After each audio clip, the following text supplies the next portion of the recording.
Tragedia aérea en Kazajistán. 12 de los 98 pasajeros murieron. El avión cayó en una zona residencial de este país asiático. México se enfrenta a Bolivia, pero también propone la solución para la crisis diplomática. El país azteca convoca una mesa de diálogos. Tifón causa devastación en Filipinas. El fenómeno natural dejó 28 muertos.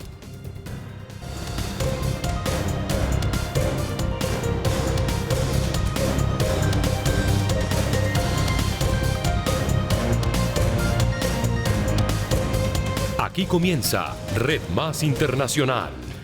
Hola, bienvenidos. Esto es Red Más Internacional. Muy buenas noches. Una tragedia aérea en Kazajistán, en el centro de Asia.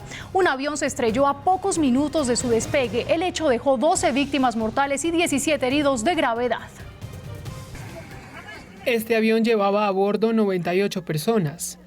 A las 7:05 de la mañana hora local despegó del aeropuerto Almaty de Kazajstán y se dirigía hacia Nur-Sultán, capital de ese país de Asia Central. 17 minutos después, el Fokker 100 de la compañía Beech Air perdió altitud de forma inusual durante el despegue. Se precipitó, rompió primero una valla de hormigón y luego se estrelló con un edificio de 2 plantas.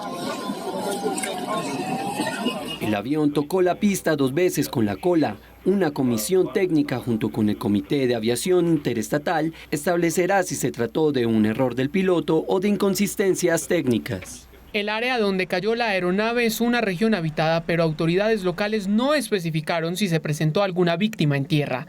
Solo informaron que Marat Muratbayev, piloto del avión, y 7 personas más murieron en el acto. 2 heridos de gravedad fallecieron en el aeropuerto y otros 2 en el hospital. Rustem Kaydarov, general del Ministerio del Interior de 79 años, está dentro de los fallecidos. El Comité de Aviación Civil de Kazajstán suspendió todos los vuelos de Beech Air hasta que se esclarezcan las causas del siniestro. En nombre del pueblo kazajo y del mío propio, les expreso mis condolencias a las familias de los fallecidos y a todos los heridos. Las decenas de personas heridas recibieron tratamiento médico de inmediato en el hospital de Almaty. 49 debieron permanecer en observación, entre ellas 9 niños y 10 adultos que se encuentran en extrema gravedad. Varios residentes de esa ciudad asistieron para una jornada de donación de sangre. Las familias de las víctimas y los afectados recibirán asistencia financiera. El gobierno manejará ese tema. Pediré en honor a la memoria de los fallecidos un minuto de silencio. Ese minuto de silencio luego se convirtió en un día de luto nacional decretado para el 28 de diciembre. Una de las hipótesis contempladas para explicar la caída del Fokker 100 es el gélido clima que pudo averiar alguno de los motores de la aeronave. Atribuyen expertos y analistas la baja cifra de muertes a la poca altitud que había alcanzado el avión, a que no explotara ni se incendiara al caer y al terreno nevado que amortiguó el impacto a tierra. El certificado de aeronavegabilidad del Fokker había sido emitido en mayo de 2019. La Administración de Aviación de Kazajstán suspendió temporalmente los permisos de operación regular de Beech Air. Países vecinos como Rusia y China enviaron sus condolencias a esa exrepública soviética. Misterio en Hawái. Desaparece un helicóptero que transportaba a 6 personas, incluyendo 2 niños. La Guardia Costera de Estados Unidos realiza la búsqueda por tierra, mar y aire, sin que hasta el momento hayan encontrado la aeronave. La compañía a la cual pertenece, dedicada al fomento turístico, contactó a las autoridades cuando, después de 45 minutos de vuelo, se perdió el contacto con el piloto. Más de 12 personas resultaron heridas en una explosión en una fábrica de avionetas en Kansas, Estados Unidos, generando el derrumbe de gran parte de la planta. Todo sucedió luego de que una línea de nitrógeno se rompiera, según el Departamento de Bomberos de Wichita. El hecho se registró a las 8 de la mañana, hora local, donde minutos después arribaron equipos de emergencia. Por fortuna, no hubo reportes de víctimas mortales. La causa de la explosión todavía es materia de investigación. Y sigue la tensión diplomática entre México y Bolivia debido al supuesto hostigamiento de la policía en La Paz a la embajada azteca. Aún así, las 2 naciones están dispuestas a dialogar en un territorio neutro. Desde México hay zanahoria y garrote para el gobierno interino de Bolivia. Atrás quedaron los días en que estos países parecían 2 viejos compadres. En pocas palabras, no queremos que nadie ingrese a nuestro local diplomático en La Paz, Bolivia, sin autorización de la Secretaría de Relaciones Exteriores y de nuestra embajada en Bolivia. En este escenario de tensión diplomática, no hay cabida para dedicar rancheras. Los aztecas acusan a Bolivia de hostigar e intimidar la sede de la Embajada Mexicana en la ciudad de La Paz. Tanto que ya radicaron la queja ante la Corte Internacional de Justicia, máxima instancia de la ONU para este tipo de confrontaciones interestatales. Yo me resisto a creer que el gobierno mexicano se arriesgue a instaurar una demanda ante la Corte Internacional de Justicia por hechos fácticos que no se han dado, por simples presunciones. Sería una demanda que sea rechazada inmediatamente. Pero como dice el Chapulín Colorado, el antihéroe mexicano, que no panda el cúnico. Después del garrote, el propio México llamó a Bolivia para abrir un canal de diálogo y así retomar el viejo compadrazgo. La nación boliviana está dispuesta a hablar. Y le propongo que incluso nos encontremos en un país intermedio geográficamente. Bolivia expuso su defensa en un intento de evitar que el conflicto escale ante la Corte. En ese sentido, creo que se van a retractar de esa decisión. Deberían retractarse, porque ninguna fuerza policial ha ingresado a los recintos diplomáticos de México ni ha violado la Convención de Viena sobre Relaciones Diplomáticas. La Embajada Mexicana en Bolivia es el refugio de 9 escuderos de Evo Morales. Según trascendió a los medios, ellos dijeron que en La Paz no se sienten en paz. Varios tienen orden de captura.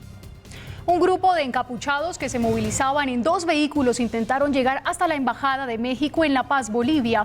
Al parecer, los encapuchados circulaban en vehículos con placas diplomáticas españolas. La embajadora mexicana en Bolivia, María Teresa Mercado, escribió un mensaje en Twitter que después borró, en el que denunciaba que la policía detuvo y agredió al vehículo en el que se trasladaron funcionarios españoles. También indicó que a los alrededores llegaron automóviles militares fuertemente armados. Se especula que en la operación se intentaba sacar a algunos de los exfuncionarios de Evo Morales que se encuentran en la sede diplomática mexicana para ser trasladados a la embajada española. Y en Chile llegaron las primeras ayudas a las víctimas de los incendios que destruyeron 250 casas en Valparaíso. Así quedó la región de Valparaíso afectada por un violento incendio forestal. El fuego se desató la noche del martes en el puerto chileno, consumiendo rápidamente unas 150 hectáreas de pastizales en la parte alta de los cerros Rocuant y San Roque. Unas 245 casas resultaron afectadas, pero no se registraron heridos ni víctimas fatales. Alcanzamos a salir viva y esto es lo que queda de mi casa. Voy a vivir aquí mismo porque no tenemos más donde vivir. Vamos a volver a reconstruir con mi familia, mi hermano, todos van a ayudarnos. El presidente Sebastián Piñera viajó el jueves a la ciudad y anunció que las familias afectadas recibirán ayuda para superar la emergencia inmediata. Además, indicó que habrá un programa de subsidios para que los afectados puedan comprar otra vivienda, nueva o usada, pero en otro lugar, aunque muchos no quieren irse. Yo me quedo aquí, llevo 30 años en mi sector y aquí me voy a quedar, aquí vamos a volver a levantarnos, volver a construir, tal como nos costó, nos va a volver a costar, pero nos vamos a levantar. Las causas del fuego son investigadas por el Ministerio Público. Afirmó el jueves que detrás de este y otros incendios ocurridos en las últimas semanas en la región hay una alta intencionalidad. Los incendios son frecuentes en Valparaíso, donde conviven un antiguo y turístico centro declarado Patrimonio de la Humanidad por la UNESCO, con miles de viviendas precarias, construidas casi sin ningún control y con materiales ligeros en terrenos muy cercanos a los bosques que rodean a los cerros. Y en Filipinas, el segundo balance oficial después del paso de un tifón dio cuenta de 28 muertos, 16 personas se encuentran desaparecidas. Desde el aire, Filipinas Central parece una región bombardeada por las filas más demenciales del enemigo. En tierra, las cámaras de las agencias internacionales buscan un primer plano de la tragedia. El tifón, que trajo tormentas con vientos de 190 kilómetros por hora, dejó 28 muertos. Las autoridades también cuentan de 16 desaparecidos. El conteo de las víctimas es parcial. Filipinas, debido a la furia del fenómeno natural, estaba incomunicada. No tenía internet, tampoco telefonía celular, nadie podía reportar a sus muertos. Bautizado con el nombre de Phanphone, este tifón hace parte de un problema de fondo, el calentamiento global que se expresa a través de huracanes, tsunamis, movimientos telúricos y tragedias como esta de Filipinas. En Australia, los bomberos y el ejército trabajan en la lucha contra los incendios forestales. Las llamas arrasan con los bosques del este del país desde agosto y han causado la muerte de 8 personas. Los militares serán enviados a cada uno de los 14 centros de control de Nueva Gales del Sur, el estado más afectado por el fuego, que podría empeorar en los próximos días debido al aumento de las temperaturas. El primer ministro señaló que las Fuerzas Armadas ya colaboran con helicópteros en las tareas de búsqueda y rescate y también prestan apoyo para el transporte, alojamiento y reparto de alimentos y combustible. En 2019, la definición del salario mínimo en América Latina generó revueltas y negociaciones muy tensas entre empresarios y la clase obrera. El gobierno colombiano aprobó por decreto un alza del 6%. En la tabla de ingresos, el país se situó por encima de México, Brasil y Venezuela. En Chile, el salario mínimo se viene negociando en una mesa poco amigable.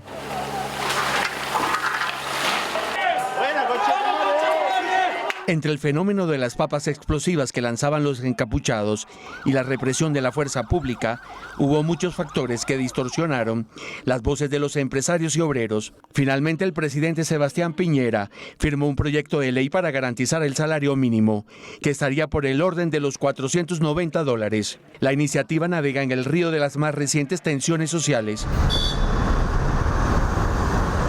En México, López Obrador dijo que buscó ser consecuente con su discurso social. A partir de 2020, el salario básico tendrá un alza del 20%, es decir, $6.5 al día.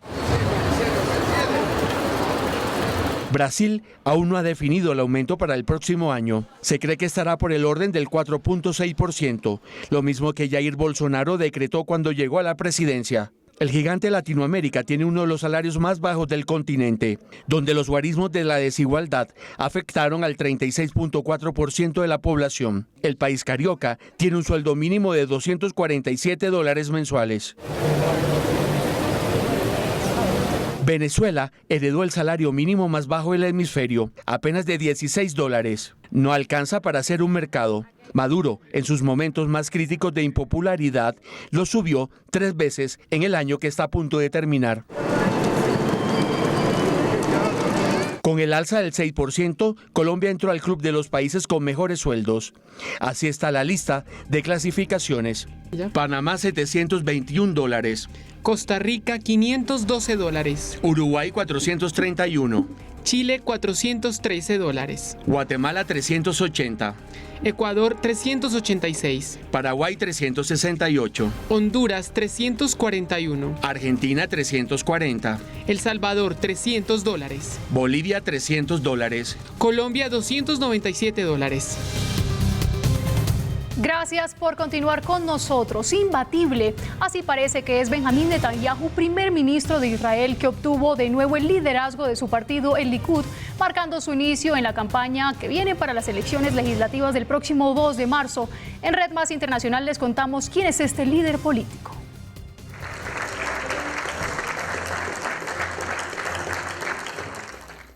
...72.5% de los votos frente a los 27.5% del exministro Gideon Saar... ubican a Benjamin Netanyahu como irrefutable líder del Likud. La mayor parte de la nación apoya al Likud y la mayor parte de la nación me apoya como primer ministro. La decisión arrolladora en las primarias fue muy importante. Fue una expresión de confianza en mi camino, en nuestro camino. Netanyahu, o Bibi como es popularmente conocido, es el primer ministro que más tiempo ha durado en el cargo y su peso político parece infranqueable. ¿Por qué? ¿Por qué Netanyahu es actor determinante en el sistema internacional? Con 70 años, su paso por la residencia oficial en la calle Balfour de Jerusalén no es gratis.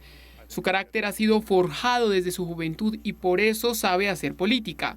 Al punto y sin rodeos, defiende su nación. No tenemos que jugar con nuestro futuro, ni con el de nuestros niños. Dejen de amenazar e intentar aniquilar a mi país Israel, el único y exclusivo Estado judío. Así le habló años atrás al mismo presidente de los Estados Unidos en el Congreso de ese país. Netanyahu fue soldado de las Fuerzas de Defensa de Israel durante la Guerra de los 6 Días en 1967 y fue herido en una operación de rescate de rehenes. Años después, ejerció la diplomacia en las Naciones Unidas y en 1996 logró, por primera vez, ubicarse como primer ministro israelí. Una derrota 3 años después fue su mayor lección en política. Como ministro de Finanzas visualizó el país que quería y por eso volvió al ruedo en 2009. El Likud, su partido, siempre ha sido su cimiento para apalancar su carrera política. Desde ahí, una década ha sido suficiente para ser apodado el arquitecto de Israel. Su más reciente revés han sido las acusaciones de corrupción, fraude y abuso de confianza que pesan sobre sí desde hace 2 meses. A pesar de ello, su partido lo ubica como líder. Estas primarias que conquistó son un capital y terreno abonado para las legislativas israelíes en 3 meses. Netanyahu disfruta el reto de capotear los desafíos internos y enfrentarse a las amenazas externas hacia su nación. Parece que siguiera a rajatabla la reflexión de Ariel Sharon, que en política se debe decidir si se quiere ganar o disfrutar, y Bibi sabe que lo suyo es ganar. Naciones Unidas ha entregado una impactante cifra de desplazados en Siria. 235.000 personas han abandonado sus hogares desde el recrudecimiento de la ofensiva del régimen y apoyado por Rusia al noroeste de este país.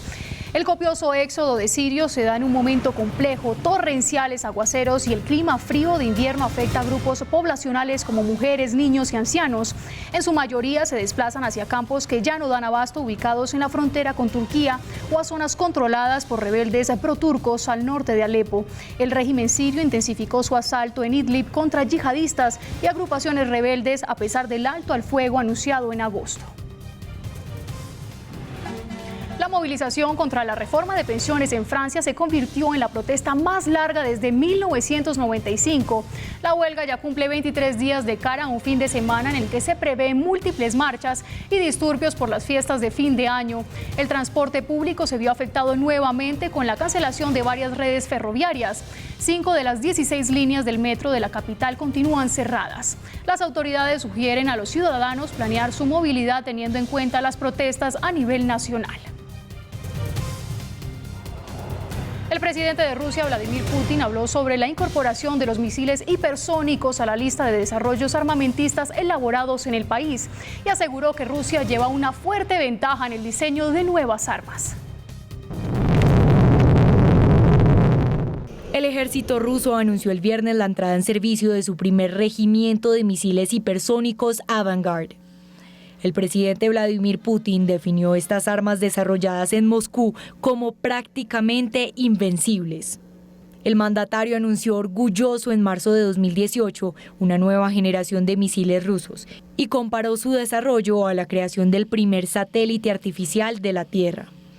Según Moscú, el Avangard es capaz de llegar a 27 veces la velocidad del sonido y más de 33.000 kilómetros por hora. Las autoridades rusas afirmaron que este tipo de arma es capaz de atravesar cualquiera de los escudos antimisiles que existen hoy en día. Momento de conocer otros hechos que son noticia en el mundo aquí en Red Más Internacional. Irán, China y Rusia iniciaron simulacros navales conjuntos en el Océano Índico y en el Golfo de Omán. El Kremlin aseguró que se trata de ejercicios sin precedentes de cooperación y entrenamiento naval. Imágenes transmitidas por la televisión estatal iraní mostraron soldados y barcos chinos y rusos durante la operación. Miles de manifestantes salieron a las calles de la India nuevamente agitando banderas y sosteniendo pancartas para rechazar la ley de enmienda de ciudadanía y la decisión del gobierno de cortar los servicios de internet durante las protestas. Ya son 25 las víctimas mortales por los enfrentamientos con la policía. Facciones que dicen pertenecer al grupo terrorista Estado Islámico se atribuyeron la responsabilidad del ataque del martes en Burkina Faso, que causó la muerte de 122 personas, 35 de ellas civiles. Aseguraron que sus más recientes atentados tienen como objetivo vengar la muerte del líder Abu Bakr al-Baghdadi. Cientos de ciudadanos se movilizaron en Estambul para manifestar su descontento con la decisión del presidente Recep Tayyip Erdogan de reanudar el proyecto de construcción de un canal de 45 kilómetros de largo que conectaría el Mar Negro con el norte de la capital turca. Un barco de la Guardia Costera Española rescató a 24 migrantes africanos en el Océano Atlántico y los transportó al puerto de Gran Canaria. El Ministerio del Interior de España informó que hasta el 1 de diciembre un total de 24.031 migrantes llegaron a España vía marítima, un 29% menos que el año pasado. La Corte Suprema de Italia dictaminó que el cultivo doméstico de marihuana a baja escala en ese país es legal. Una decisión que responde al llamado de su legalización absoluta y que genera indignación en el ala conservadora italiana. Nuestra cadena aliada 1 TV de México nos envió una radiografía sobre el reclutamiento de menores de edad en los carteles de la droga. Según testigos y autoridades, el atentado en contra del presidente municipal de Valle de Chalco, Francisco Tenorio, fue perpetrado por un menor. Era un niño. Después, presuntamente abrió fuego en contra del alcalde y su secretario particular. Pero el caso de este joven no es aislado. Se lo va a comer el tigre. Cada vez son más los menores que cambian los juguetes por armas de fuego. Muestra de cómo el crimen organizado los recluta para delinquir en México. Según expertos, la principal razón es porque pueden evadir la cárcel con más facilidad, para después volver a reclutarlos. Un menor que comete un delito, una infracción, que para un adulto representaría una cantidad, digamos, de 50 años, el máximo que puede alcanzar es de 5 años. Algunos se exhiben en redes sociales incluso jugando entre ellos con fusil en mano. Según la Red por los Derechos de la Infancia en México, Redim, aunque no hay cifras oficiales, podrían ser hasta 35,000 menores de 17 años de edad, quienes están bajo órdenes de la delincuencia organizada. Algunos son forzados, otros lo hacen por su voluntad. Hace tiempo que venimos denunciando que hay esclavitud en los campos del Triángulo Dorado, precisamente bajo manos del cártel de Sinaloa. También el cártel de Jalisco Nueva Generación está reclutando. ¿De dónde son originarios? De Reynosa, Tamaulipas. ¿Qué piensan hacer? Vamos a hacer del cártel del Golfo. Muchos son orillados por la pobreza. Se inclinan por vivir poco, con la posibilidad de morir en cualquier momento, pero sin carencias materiales. Y eso está asociado a que sus condiciones de vida entonces son lo suficientemente precarias como para que prefieran una vida de 5 años en promedio, digamos, porque eso lo viven por inferencia, o sea, saben que es un riesgo latente de morir. Las tareas asignadas son de acuerdo a sus habilidades. Los cárteles que están en Guerrero con la amapola reclutan y esclavizan a niños pequeños para que puedan rayar la flor de la amapola para poder sacar la resina, porque sus manos pequeñas y más delicadas evitan que se rompan estas flores. Pero otros, como el que presuntamente agredió al edil de Valle de Chalco, son utilizados como sicarios. Con uno, Juan Rivas.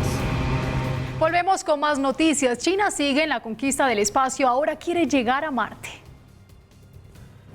China lanzó un cohete espacial Larga Marcha 5 desde el Centro Espacial de Wenchang en la isla Hainan. Se trata de uno de los lanzadores más grandes y potentes del mundo. El acto representa una etapa crucial en la misión china a Marte programada para 2020.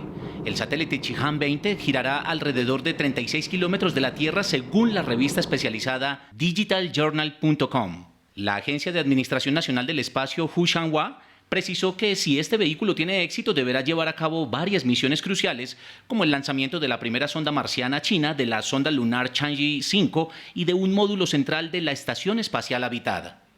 El régimen comunista ha invertido miles de millones de dólares en su programa espacial para intentar no perder el paso ante Estados Unidos y Europa en este ámbito. China envió a su primer hombre al espacio en 2003 y en enero se convirtió en el primer país en colocar un artefacto espacial en la cara oculta de la Luna.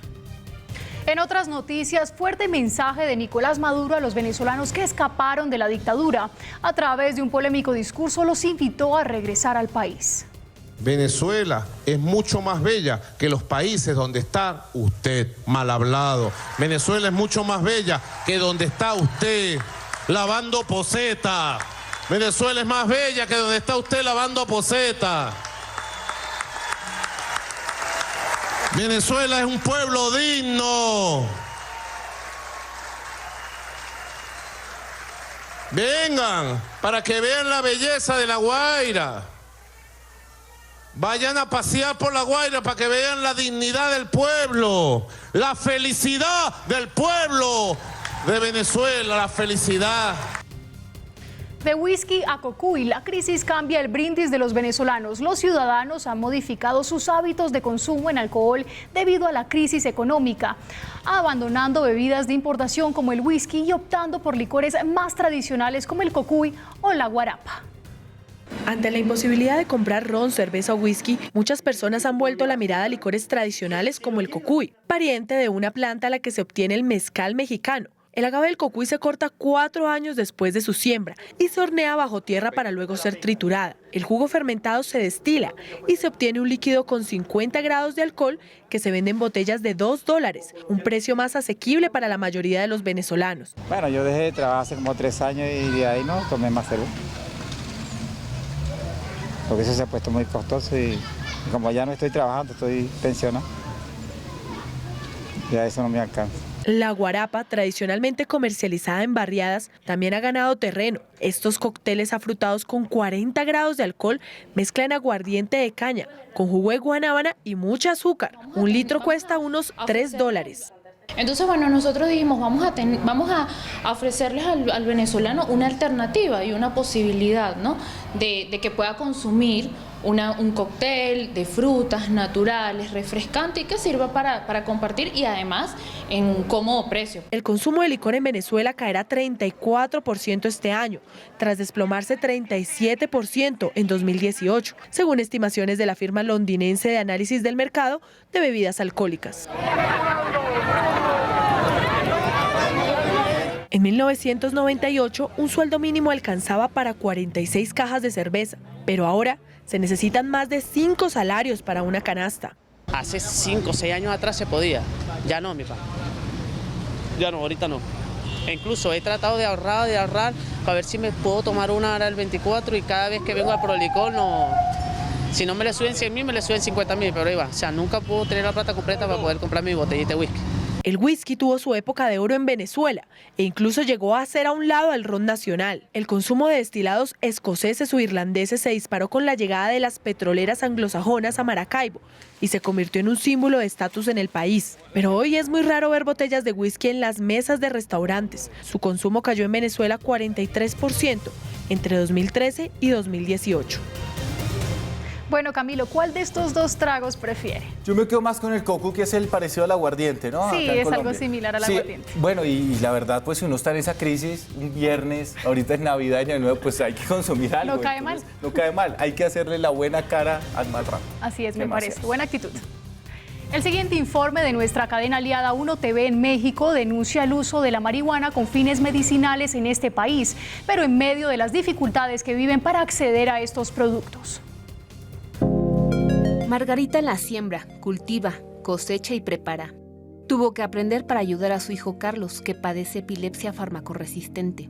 Carlos, a partir de que comenzó a utilizar derivados de cannabis, primero suplementos y después un aceite extracto de cannabis medicinal con THC que yo le preparo, pues ha tenido múltiples mejorías en su calidad de vida. Las crisis epilépticas se han ido. Cada 3 meses, Margarita transforma su cocina en un laboratorio para elaborar el aceite que Carlos utiliza. Con una cosecha al año, yo tengo para todo el año de aceite para Carlos. Y nos ahorramos todo el dolor, todo el sufrimiento, todo el dinero, el desgaste de la familia, con todo lo que tenía Carlos anteriormente. Un amparo concedido por la Suprema Corte permitió que Carlos empleara THC. No nos dejan acceder a derivados legales porque no hay un reglamento y tenemos que estar en la ilegalidad. Si no lo traes en la bolsa, ahora sí que contrabandeando, que es el ilegal, lo tienes que comprar en el mercado negro, que también es ilegal, y si no, lo tienes que cultivar, que es ilegal. Sin embargo, no todos los pacientes pueden acceder al cannabis, ni legal ni ilegalmente. pese a que desde 2017 en México está permitido el uso medicinal y científico de la marihuana. Betty utiliza cannabis medicinal para tratar el dolor crónico que 5 cirugías en la columna le han dejado como secuela, aunque lo hace al margen de la ley. El cannabis me ha ayudado a hacer cosas que ya había olvidado hacer. Dormir, comer, caminar, cosas tan sencillas que mucha gente como yo no podemos realizar. A falta de una regulación, en México aún no se pueden adquirir los tratamientos a base de cannabis. Se tienen que importar del extranjero, que implica cubrir requisitos emitidos por la autoridad sanitaria. Una receta médica que diga expresamente que se requiere un fármaco derivado de la cannabis.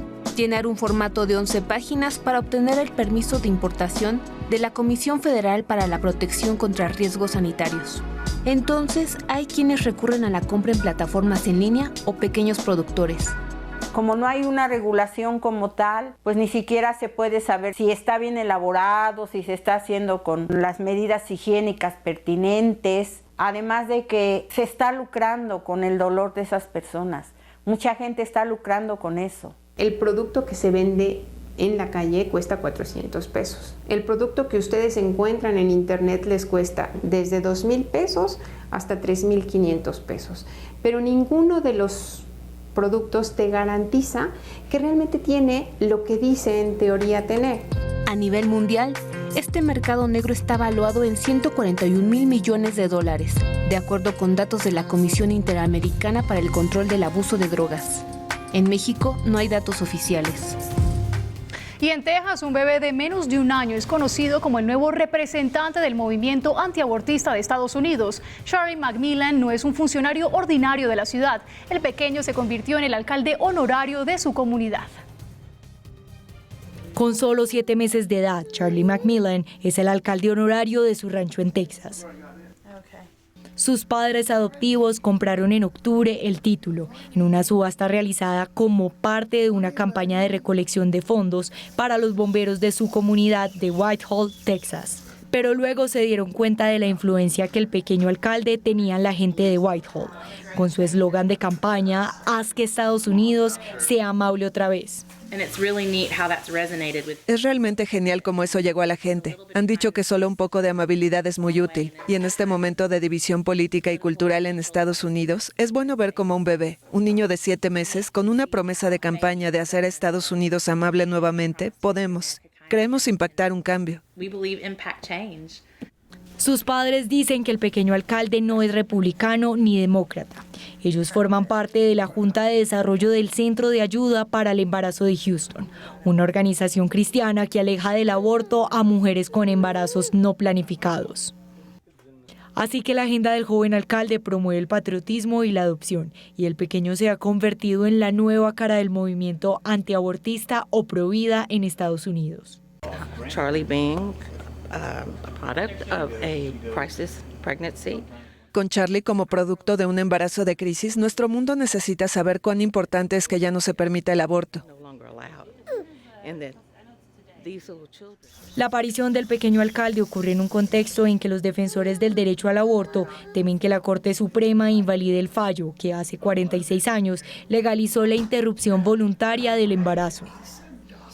La Corte Suprema debería pronunciarse en la primera mitad de 2020 sobre una ley de Luisiana que, según sus críticos, obligaría al cierre de la mayoría de las clínicas de aborto del estado.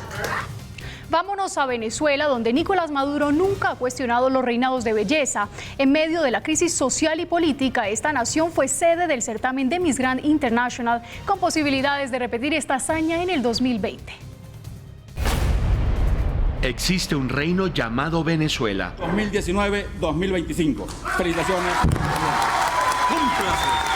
Lo más distante a los reinos lejanos de los cuentos de hadas. Su monarca Nicolás I, la antípoda del rey Midas, expropia bancos, cierra industrias e invade propiedades privadas. ¡Hemos cumplido! En su carrera por imponer un nuevo orden social y económico, cuestiona todo, en especial a las multinacionales. Venezuela, Llama la atención que con su estilo lenguaraz jamás ha embestido al concurso Miss Venezuela. Congratulations. Thank you. En el caso venezolano, los reinados son un elemento cultural que no se puede desconocer. Es una sociedad que durante mucho tiempo cimentó muchas de sus estructuras sociales en función de los certámenes de belleza. Tal vez era el evento más importante en materia televisiva al año en este país. El reino chavista es dueño de 2 remoquetes, Venezuela Saudita y Fábrica de Reinas. Venezuela, tierra no de una, sino de miles de cenicientas. Todos los fines de semana mi abuela hacía empanadas. Dios, ¿cómo está? El certamen de belleza tiene las medidas perfectas para el ascenso social. Significa el Olimpo de las jovencitas que nacieron en las goteras marginales de Caracas. Es el único evento que no polariza a chavistas y contradictores. Una muchacha bonita que había nacido en un barrio, en una barriada venezolana, tenía la posibilidad de utilizar esa belleza para convertirse en un referente en Venezuela y muchas mujeres lograron revertir la pobreza a través de esto. El país bolivariano exporta petróleo y mujeres bellas. ¡Venezuela! Se contonea de orgullo cuando enumera las 7 coronas obtenidas en Miss Universo. Por lo tanto, Venezuela se convierte en la Miss Universo 2009. En estos días la nación madurista está en su salsa real. 80 candidatas de todo el mundo se disputan en Caracas el título del Miss Grand Internacional. Solo que este concurso de capital asiático sirvió para visibilizar la contrastante problemática social con las lentejuelas. Miss Grand Venezuela. También estoy en este momento disfrutando de estar en Venezuela por segunda vez. Todos hablan de las reinas, todos martillan sobre la retórica de los males de la nación, la inseguridad, el desabastecimiento y el desempleo. Es que incluso hasta una reina de belleza se convierte en un canal de comunicación político para denunciar cómo se combate o cómo se enfrenta una dictadura. Y esa es una de las particularidades que tiene la sociedad venezolana. La feria del 90-60-90 conecta a este país con su pasado democrático y la dictadura. Y seguiremos cumpliendo. Solo que los tacones de las Misses aún no representan un peligro para el gobierno maoísta, bolivariano, dictatorial y reinólogo. Hasta aquí Red Más Internacional. Feliz noche para todos. Nos dejamos con las imágenes internacionales del día, entre ellas el devastador paso de un tifón en Filipinas. A continuación, nuestra emisión central de noticias.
For water.